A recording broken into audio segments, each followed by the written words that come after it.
Vote ചെയ്യാൻ പോകുന്നതിന് മുമ്പ് ഈ കാര്യങ്ങളൊന്ന് ശ്രദ്ധിച്ചാൽ വളരെ നന്നാവും.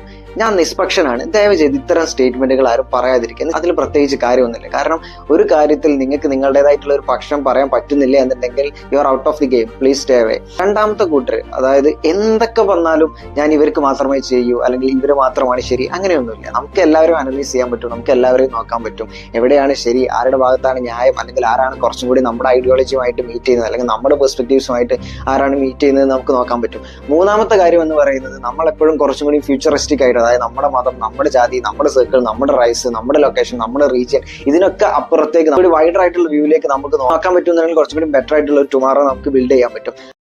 நம்ம நண்பனுக்கு ஒரு பிரச்சனை இல்லை, நம்ம ஸ்டேட்டுக்கு ஒரு பிரச்சனை, அவங்க கூட சேருங்க.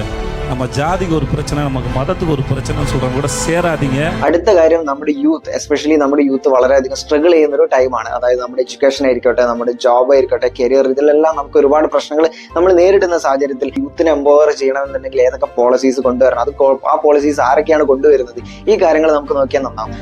അടുത്തതായിട്ട് പറയാനുള്ളത് സൗജന്യം. ഈ സൗജന്യത്തിന്റെ പുറകെ പോകുന്നത് നമ്മൾ എന്ന് നിർത്തുന്നോ അന്ന് നമ്മൾ നന്നാവുമെന്നാണ് എനിക്ക് തോന്നുന്നത്. ഒരാൾ നിങ്ങൾക്ക് കുറച്ച് പൈസ എല്ലാ മാസവും തരുമെന്ന് പറഞ്ഞതുകൊണ്ട്, അല്ലെങ്കിൽ നിങ്ങൾക്ക് എല്ലാ മാസവും എല്ലാ കാര്യവും ഫ്രീ ആയിട്ട് തരുമെന്ന് പറഞ്ഞതുകൊണ്ട് നിങ്ങൾ ആക്ച്വലി ബാക്കോട്ടാണ് നമ്മൾ പോകുന്നത്. നമ്മൾ എപ്പോഴും ശ്രദ്ധിക്കേണ്ടത് എന്താണ്, നമ്മൾ മുമ്പോട്ട് എങ്ങനെ പോകാം എന്നുള്ളതാണ്. മാസം എനിക്ക് ഒരാൾ ഫ്രീ ആയിട്ട് പൈസ തരിക എന്നുള്ളതിനേക്കാൾ ഉപരി ഞാൻ കൺസേൺ ആവുന്ന കാര്യം എന്ന് പറഞ്ഞു കഴിഞ്ഞാൽ, എനിക്ക് മാസം എത്ര പൈസ വേണമെങ്കിലും ഇവിടെ നിന്ന് ഉണ്ടാക്കാൻ പറ്റുന്ന ഒരു സാഹചര്യം ബിൽഡ് ചെയ്യുക എന്നുള്ളതാണ്. അപ്പൊ അത്തരം സാഹചര്യങ്ങൾ ബിൽഡ് ചെയ്യണമെന്നുണ്ടെങ്കിൽ നമുക്ക് വികസനം വരണം, അല്ലെങ്കിൽ നമ്മൾ അത്രത്തോളം ഡെവലപ്പ് ആവണം, നമ്മുടെ ഈ മൈൻഡ് സെറ്റ് മാറണം, നമ്മുടെ സിസ്റ്റം കുറച്ചും കൂടി ബെറ്റർ ആവണം, നമ്മുടെ ഗവേണൻസ് ബെറ്റർ ആവണം. ഇത്തരം കാര്യങ്ങളിലേക്കായിരിക്കണം നമ്മുടെ ഫോക്കസ്. അപ്പൊ ഇലക്ഷന്റെ കാര്യത്തിൽ ഇത്രയൊക്കെയാണ് പറയാനുള്ളത്. നിങ്ങൾക്ക് എന്താണ് തോന്നുന്നത് താഴെ കോമെന്റ് ചെയ്യുക.